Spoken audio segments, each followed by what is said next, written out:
Hey boys, it's Honey. This story is called The Year of the Perfect Christmas Tree by Gloria Houston. Pictures by Barbara Cooney. There are some things you need to know about this book, but what can you guess right away? There's a Christmas tree. Look, she's standing in very deep snow. And she's carrying a lantern, and what's that? Yes, it's an axe. And that sure looks like the moon. So I will tell you that this book takes place in the part of the United States called Appalachia, which is a mountain range, far away from where I live, but closer to where you live, boys. And this story also took place a long, long time ago, 100 years ago. And how old are you? Yes, you are 4. So let's see if you like this story. You might like this story more when you're 7 or 8. We'll see. It was getting on toward Christmas time in the valley of Pine Grove. The wise folks said the old woman in the sky was picking her geese, for the Appalachian Mountains lay blanketed in snow. The road wound around like white ribbon around the misty blue ridges, tracked by the runners of wagons, sleds, and sleighs. Do you see the ribbon? Right there, that's a road in the snow. Occasionally, an automobile chugged its way through the silence. Across the ocean, the Great War raged, but in Pine Grove Valley, all was at peace. It was getting on toward the Christmas that Ruthie would never forget. The Christmas when the village almost didn't have a Christmas tree. It happened this way. Ruthie told me so.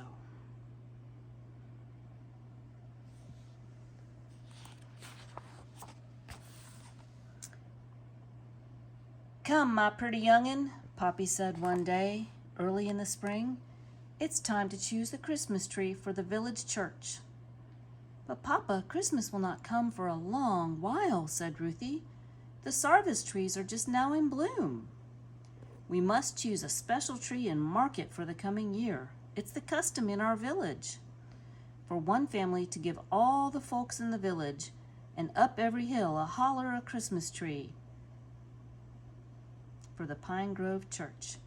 This year, it is our turn to give a tree to the community. Some years, a timbering man will give a fat round laurel from the northern coves, the kind the outlanders call rhododendron. Other years, the folks in the holler may bring a cedar to spread its fragrance through the village church." "What kind of tree will we give, Papa?" said Ruthie. "We shall have a balsam Christmas tree, my pretty young'un. The balsam grows up the rocky crags where only a venturesome man may go. The balsam is a perfect tree. It grows up high, near to heaven." So Papa and Ruthie rode on old Patty's back across the high cliffs and across the crags looking for the perfect balsam Christmas tree. They rode and rode from early morning until the sun was high up in the sky. Finally, they saw it. Oh, look how tall they are and how high they had to climb. Finally, they saw it, growing on the cliff on Grandfather Mountain, alone with no other trees around it. I have to tell you a secret. Grandfather Mountain's one of my favorite places. Grandfather Mountain really does exist. The tree was green, dark and rich. It was the perfect shape and size, and its tip top pointed to heaven. "This will be our perfect Christmas tree," said Papa, "and as is the custom, the same year you shall be the heavenly angel in the Christmas play. It is fitting that you should mark the Christmas tree," Papa said, and he took a red ribbon from Ruthie's hair, lifted her high in his strong arms. "Tie this to the tip top, my child." Then he kissed the dimple in each of Ruthie's cheeks. The summer came, and Papa was called away to be a soldier. He went to fight in a great war far across the sea. That year the timber was not cut. So Mama had no money to buy coffee, sugar, or cloth for a new dress. Mama and Ruthie drank peppermint tea sweetened with honey. Mama let down the hems on Ruthie's dresses and embroidered pretty flowers over the tears in the men's. Together, they tended the garden every day, growing vegetables to eat. And every night, Mama tucked Ruthie into her little bed and listened to the same prayer. "Dear God, please send my papa home for Christmas," Ruthie whispered. "And please have old St. Nick bring me a doll with a beautiful dress, the color of cream, all trimmed with ribbons and lace." Look, they had chickens under their porch. One day that fall, when the dried corn shocks rustled in the breeze, a package came from Papa. In it were soft silk stockings for Mama and blue satin hair ribbons for Ruthie. There was a letter, too. The letter said, "The war is finally over. The armistice was signed today. I should be home for Christmas." The days passed by, and each day Ruthie ran home from school as fast as the deer that fed by the stream.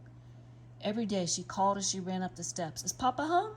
But every day Mama said, "Not today. Maybe tomorrow. He will come on the Tweetsie train." The days passed, and Ruthie listened for the squeaky whistle of the little train the mountain folk called Tweetsie as it chugged its way through the valley and up the mountainside. One day Mama and Ruthie harnessed old Piety the horse to the sled and went to the station at Pineola. But when the other men from the village stepped down from the train, Papa was not with them.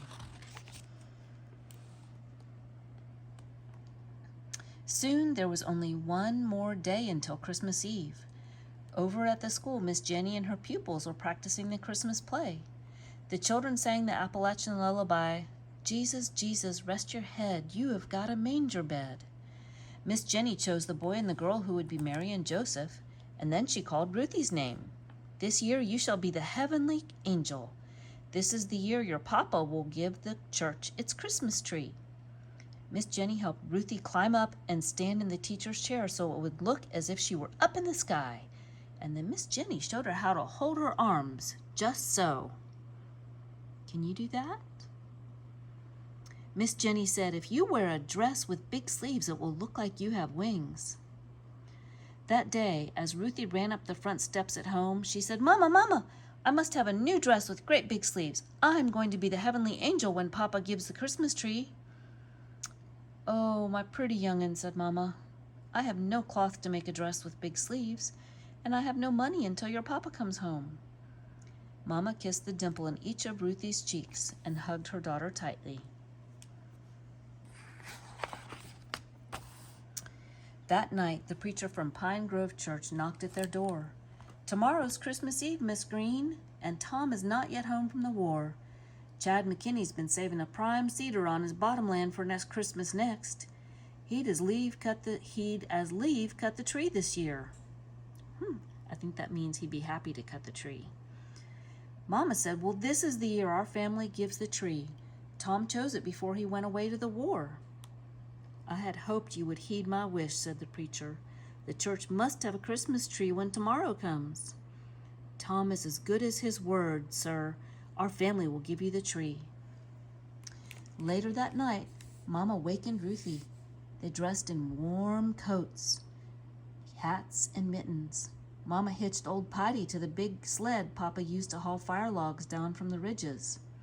The moon shone silver as Mama and Ruthie made their way up the hill, and Ruthie carried the lantern.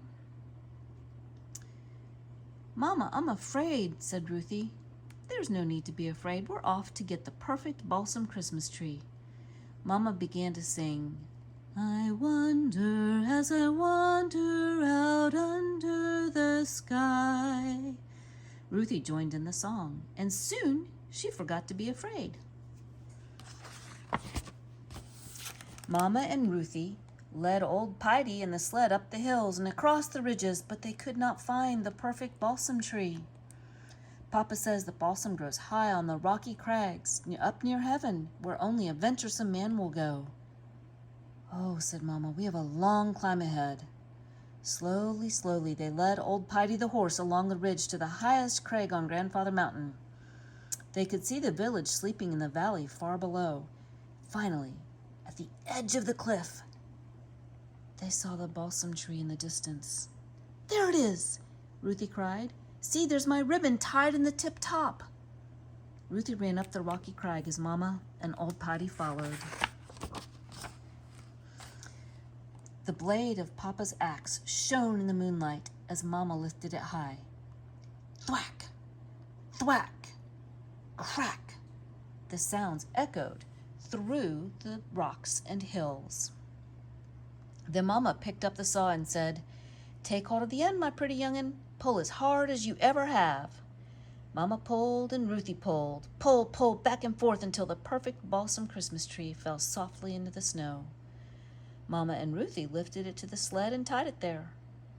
Then they made their way down the ridge toward home. "I saw 3 ships come sailing in on Christmas Day, on Christmas Day," they sang and sang as they walked home. Through the soft snow they led old Piety to the church, and together they lifted the Christmas tree from the sled and stood it in the corner near the belfry wall. Just as the sun was rising over Doe Hill, they hurried home.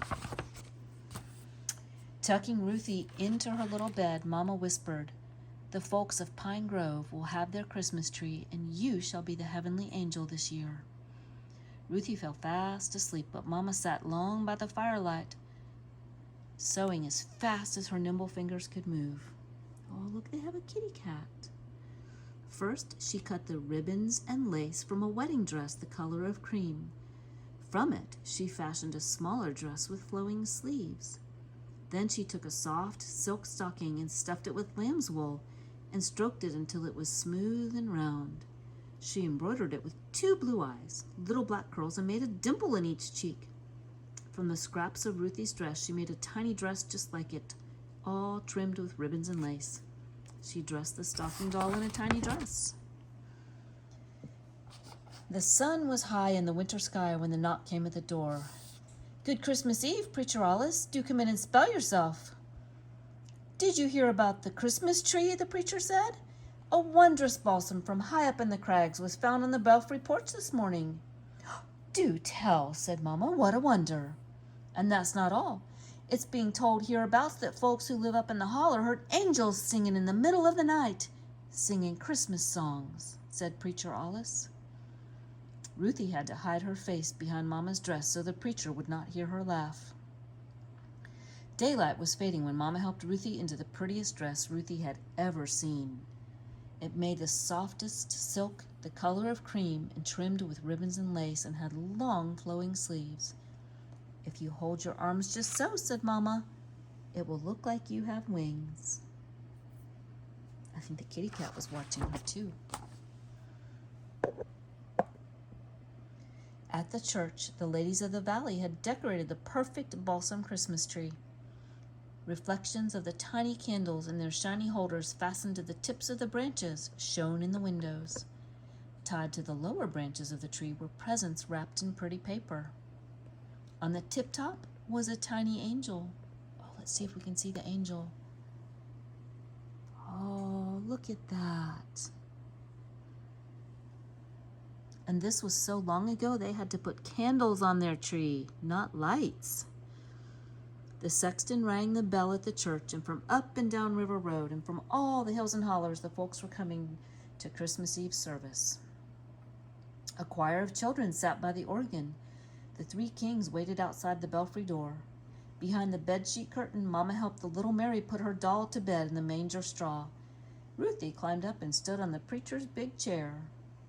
The ladies pushed back the bedsheet curtains, and Ruthie could see herself in the dark church windows.